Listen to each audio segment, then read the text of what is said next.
जय हिंद साथियों। नमस्कार आप सभी को। स्वागत है आप सभी का आपके अपने चैनल IQ स्टडी सेंटर पर। आज की क्लास में हम देखेंगे Haryana CET mains group D के लिए जीके जीएस की क्लास। डेली दोपहर को 12 बजे आपको ये क्लास देखने को मिलती है। तो हमारा हिस्ट्री यानी कि इतिहास चला हुआ है, तो आज आपका इतिहास जो है पूरा खत्म हो जाएगा। कल से हम ज्योग्राफी स्टार्ट करेंगे, भूगोल स्टार्ट करेंगे। तो उम्मीद करता हूँ आपको सभी क्लासेस अच्छी लग रही होंगी, अच्छे से रिवीजन कर रहे होंगे, नोट्स साथ के साथ में बना रहे होंगे। डिस्क्रिप्शन में टेलीग्राम का लिंक भी दिया गया है, टेलीग्राम चैनल को जरूर ज्वाइन करेंगे। बाकी क्लासेस के नोटिफिकेशन, अदर नोटिफिकेशन आपको टेलीग्राम के ऊपर प्रोवाइड करवाई जाती है। नीचे नंबर दिया गया, इस नंबर के ऊपर व्हाट्सअप करके हरियाणा सिटी मेंस के लिए आप कंप्लीट पीडीएफ 170 रुपीज के अंदर प्राप्त कर सकते हैं। तो चलिए, आज का हमारा क्वेश्चन कल आपको होमवर्क के रूप में भी दिया था। महात्मा गांधी ने 1930 में दांडी यात्रा शुरू की थी। राइट ऑप्शन रहेगा साबरमती आश्रम। ठीक है। महात्मा गांधी ने 1930 में महात्मा गांधी ने 1930 में साबरमती आश्रम दांडी यात्रा शुरू की थी। महात्मा गांधी ने दांडी मार्च की शुरुआत गुजरात के अहमदाबाद के पास स्थित साबरमती आश्रम से की थी।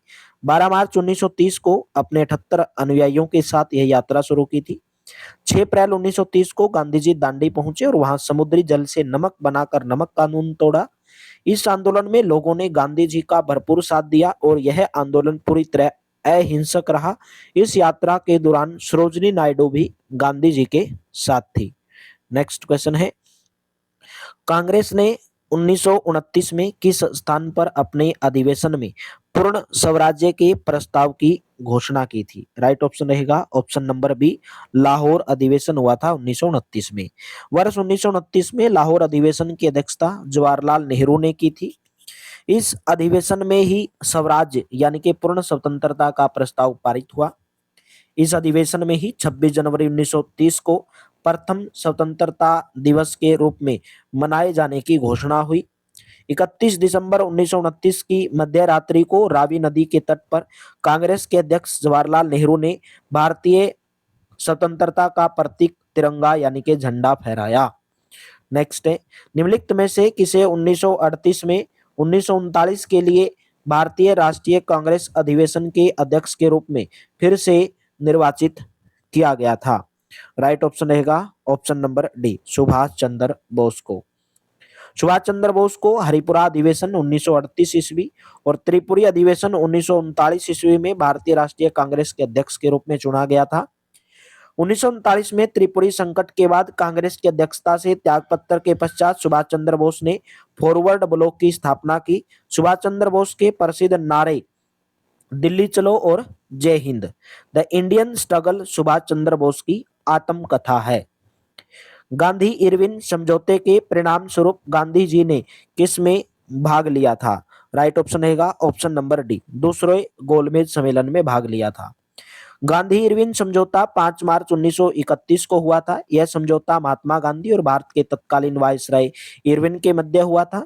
इसे दिल्ली समझौता के नाम से भी जाना जाता है। यह समझौता भारतीय राष्ट्रीय कांग्रेस और ब्रिटिश सरकार के बीच चल रहे संघर्ष को विराम लगाता है। इस समझौते के बाद सविनय अवज्ञा आंदोलन को स्थगित कर दिया गया था। यह समझौता लंदन में दूसरे गोलमेज सम्मेलन से पहले हुआ था। इस समझौते के बाद महात्मा गांधी दूसरे गोलमेज सम्मेलन यानी कि 1931 में भाग लेने के लिए तैयार हुए थे। 3 गोलमेज सम्मेलन हुए थे, 1930 में, 31 में और 32 में। 1916 में कांग्रेस और मुस्लिम लीग ने ऐतिहासिक किसके ऊपर कहां पर हस्ताक्षर किए थे? राइट ऑप्शन रहेगा ऑप्शन नंबर बी, लखनऊ समझौता। बी ऑप्शन करेक्ट रहेगा। लखनऊ समझौता भारतीय राष्ट्रीय कांग्रेस और अखिल भारतीय मुस्लिम लीग के बीच हुआ था। यह समझौता आरसी मजूमदार की अध्यक्षता में दिसंबर 1916 ईस्वी में लखनऊ में हुआ था। कांग्रेस ने 29 दिसंबर 1916 ईस्वी को और मुस्लिम लीग ने 31 दिसंबर 1916 ईस्वी को इस समझौते को अपनाया था। इस समझौते में दोनों दलों ने प्रांतीय विधानसभाओं में धार्मिक अल्पसंख्यकों को प्रतिनिधित्व देने पर सहमति जताई थी। इस समझौते को हिंदू मुस्लिम एकता के लिए आशा की किरण माना गया। नेक्स्ट क्वेश्चन है, किस घटना के बाद महात्मा गांधी ने असहयोग आंदोलन वापस ले लिया था? राइट ऑप्शन रहेगा ऑप्शन नंबर बी, 1922 में चोरी चोरा हत्याकांड के कारण। चोरी चोरा कांड 4 फरवरी 1922 में कुछ स्रोतों के अंदर 5 फरवरी दिया हुआ मिलता है। उत्तर प्रदेश के गोरखपुर जिले के चोरी चौरा नामक स्थान पर हुआ था। इस घटना में किसानों की एक बड़ी भीड़ ने एक पुलिस स्टेशन में आग लगा दी थी। इस घटना के बाद गांधी जी ने भारतीय जनता से सभी प्रतिरोधों को खत्म करने की अपील की और 12 फरवरी 1922 को असहयोग आंदोलन को बंद कर दिया। असहयोग आंदोलन की शुरुआत अंग्रेजों के खिलाफ विरोध के लिए की गई थी। इस आंदोलन में स्वदेशी चीजों का इस्तेमाल करना और विदेशी वस्तुओं का बहिष्कार करना शामिल था। निम्नलिखित में से किस वर्ष में बारदोली में किसान आंदोलन हुआ था? राइट ऑप्शन रहेगा ऑप्शन नंबर डी, 1928 में हुआ था। बारदोली सत्याग्रह 1928 को शुरू हुआ था। यह आंदोलन गुजरात के बारदोली में किसानों द्वारा ब्रिटिश सरकार के खिलाफ टैक्स वृद्धि के खिलाफ किया गया था। इस आंदोलन का नेतृत्व सरदार वल्लभ भाई पटेल ने किया था। इस आंदोलन में महिलाओं ने भी अहम भूमिका निभाई थी। निम्नलिखित में से कब गांधी इरविन समझौते पर हस्ताक्षर किए गए थे, जिसमें सरकार ने सभी राजनीतिक कैदियों को रिहा करने पर सहमति व्यक्त की थी? राइट ऑप्शन रहेगा 398। तो राइट ऑप्शन बन जाएगा मेरे दोस्तों ऑप्शन नंबर ए, 1931 में। ए ऑप्शन करेक्ट रहेगा।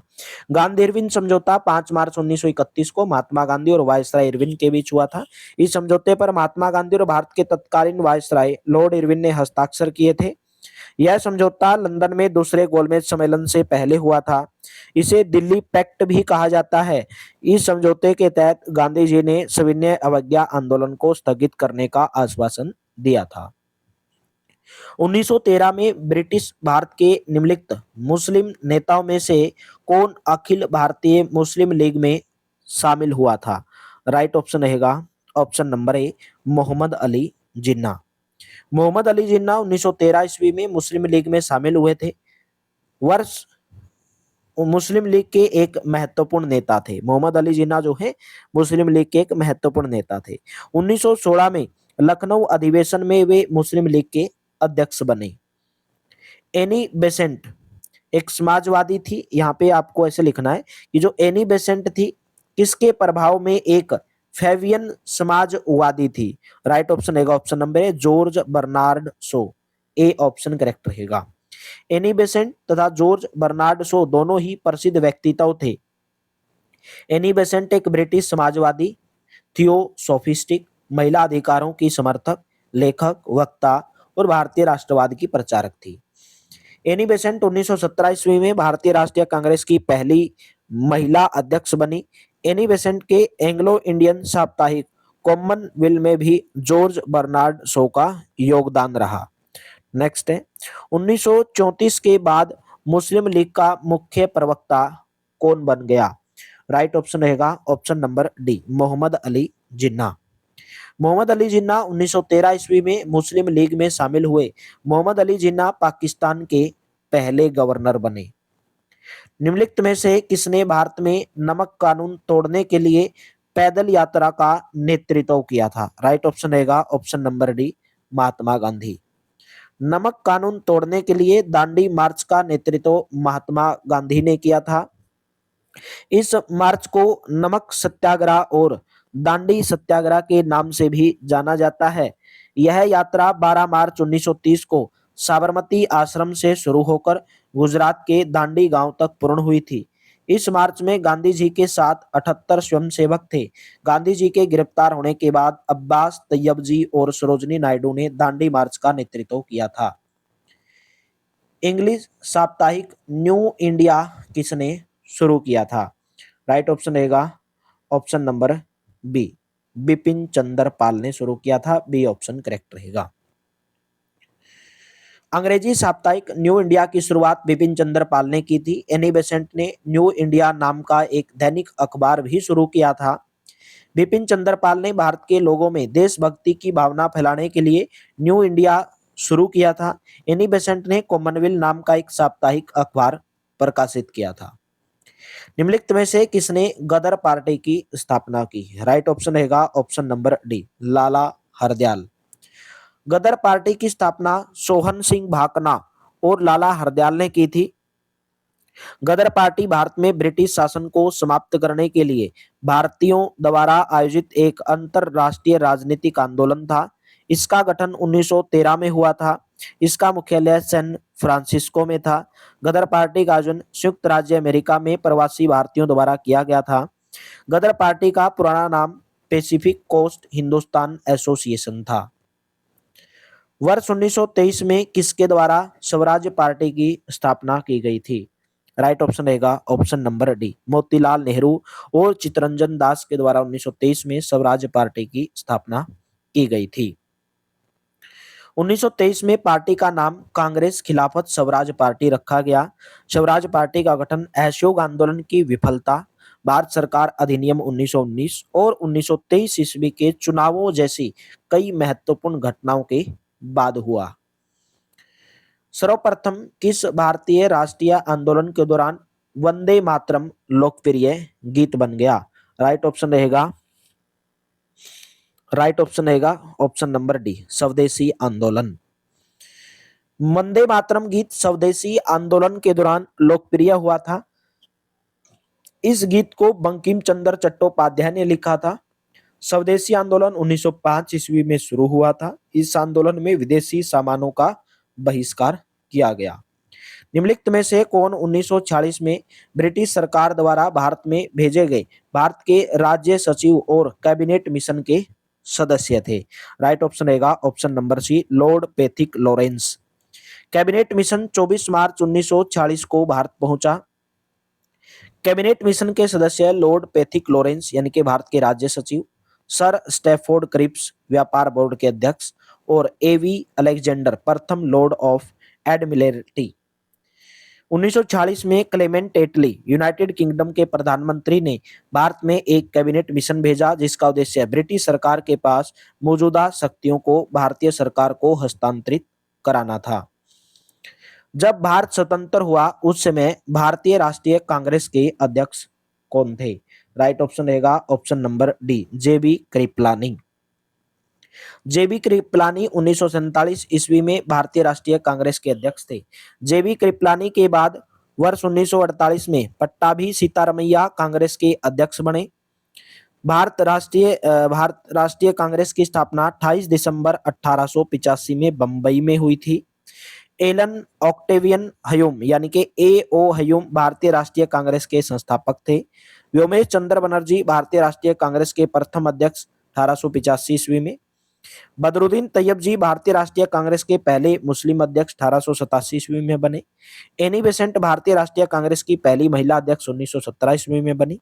सरोजनी नायडू भारतीय राष्ट्रीय कांग्रेस की पहली भारतीय महिला अध्यक्ष 1925 ईस्वी में बनी थी। मुस्लिम लीग ने 1946 को सीधी कार्रवाई के रूप में घोषित किया था। तो राइट ऑप्शन रहेगा मेरे दोस्तों ऑप्शन नंबर सी, 16 अगस्त 1946 को। सी ऑप्शन करेक्ट रहेगा। मुस्लिम लीग ने 16 अगस्त 1946 को प्रत्यक्ष कार्रवाई दिवस के रूप में घोषित किया था। उनका मुख्य उद्देश्य मुस्लिम बहुल जनसंख्या वाले एक अलग देश का दावा करना था। सीधी कार्यवाही दिवस की शुरुआत मोहम्मद अली जिन्ना ने की थी।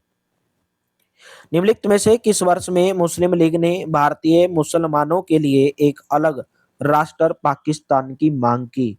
राइट ऑप्शन रहेगा ऑप्शन नंबर सी, 1940 में। मुस्लिम लीग ने पाकिस्तान की मांग 1940 ईस्वी में लाहौर में की थी। इस दिन मुस्लिम लीग ने लाहौर में एक प्रस्ताव रखा था जिसे बाद में पाकिस्तान प्रस्ताव के नाम से जाना गया। इस प्रस्ताव को सिकंदर हयात खान ने तैयार किया था। इस प्रस्ताव में मुस्लिमों के लिए एक अलग भूमि की मांग की गई थी। इस प्रस्ताव की स्मृति में लाहौर में मीनार ए पाकिस्तान नामक एक स्मारक बनाया गया है। भारत छोड़ो आंदोलन का दूसरा नाम क्या था? राइट ऑप्शन रहेगा ऑप्शन नंबर ए, अगस्त क्रांति। भारत छोड़ो आंदोलन को अगस्त क्रांति या अगस्त आंदोलन के नाम से भी जाना जाता है। यह आंदोलन द्वितीय विश्व युद्ध के दौरान महात्मा गांधी द्वारा 8 अगस्त 1942 को शुरू किया गया था। इस आंदोलन का उद्देश्य भारत से ब्रिटिश शासन को खत्म करना था। इस आंदोलन में महात्मा गांधी ने लोगों को करो या मरो का नारा दिया था। बहुत बार एग्जाम के अंदर पूछा जाता है कि महात्मा गांधी जी के द्वारा करो या मरो का नारा किस आंदोलन के दौरान दिया गया? भारत छोड़ो आंदोलन के दौरान दिया गया। और इस आंदोलन द्वितीय विश्व युद्ध के दौरान महात्मा गांधी द्वारा 8 अगस्त 1942 को भारत छोड़ो आंदोलन की शुरुआत की गई थी। किस वर्ष महात्मा गांधी ने साबरमती आश्रम से सविनय अवज्ञा आंदोलन शुरू किया था? सविनय अवज्ञा आंदोलन की शुरुआत 1930 में की गई थी।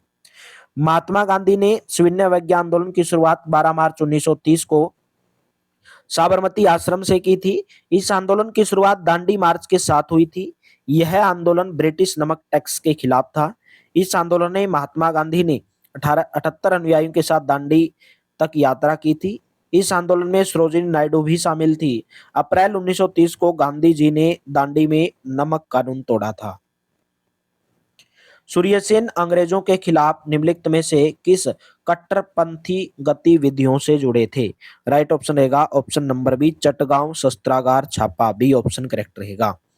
चटगांव शस्त्रागार छापा यानी कि चटगांव विद्रोह सूर्यसेन के नेतृत्व में भारतीय क्रांतिकारियों द्वारा 1930 में चटगांव यानी कि जो बांग्लादेश के अंदर है वहां पर ब्रिटिश शस्त्रागार से हथियार जब्त करने का एक क्रांतिकारी प्रयास था। यह गतिविधि आयरलैंड में ईस्टर विद्रोह और रूस में साम्यवाद से प्रेरित थी। भारत में खिलाफत आंदोलन कब शुरू हुआ था? भारत में खिलाफत आंदोलन कब शुरू हुआ था? राइट ऑप्शन रहेगा ऑप्शन नंबर सी। तो खिलाफत आंदोलन तुर्की में इस्लामी खिलाफत की रक्षा के लिए शुरू हुआ था। इसने पूछा क्यों शुरू हुआ था? तो भारत में जो खिलाफत आंदोलन है वो तुर्की में इस्लामी खिलाफत की रक्षा के लिए शुरू हुआ था। प्रथम विश्व युद्ध के बाद के वर्षों में भारत में खिलाफत आंदोलन तुर्की में इस्लामी खिलाफत की रक्षा के लिए शुरू किया गया था। अली बंधुओं शौकत अली और मोहम्मद अली ने 1919 में ब्रिटिश सरकार के खिलाफ खिलाफत आंदोलन की शुरुआत की गई थी। कब की थी? 1919 में की थी। चलिए नेक्स्ट क्वेश्चन है, महात्मा गांधी किसे अपना राजनीतिक गुरु मानते थे? राइट ऑप्शन रहेगा option number A, Gopal Krishna Gokhale. Mahatma Gandhi के राजनीतिक गुरु गोपाल कृष्ण गोखले थे। गोपाल कृष्ण गोखले के राजनीतिक गुरु महात्मा गोविंद रानाडे थे। गोपाल कृष्ण गोखले भारतीय राष्ट्रीय कांग्रेस के नरम दल से संबंधित थे। गोपाल कृष्ण गोखले ने भारतीय राष्ट्रीय कांग्रेस के बनारस अधिवेशन यानी कि 1905 की अध्यक्षता की थी। नेक्स्ट क्वेश्चन है, बिस्मार्क ऑफ इंडिया किसे कहा जाता है? Right option B option Sardar Vallabh भाई पटेल को कहा जाता है। Bismarck of India Sardar Vallabh भाई पटेल को कहा जाता है। वल्लभ भाई पटेल को सरदार की उपाधि बारदोली सत्याग्रह हुआ था 1928 में, उसका नेतृत्व करने के दौरान वहां पर उपस्थित महिलाओं ने प्रदान की थी।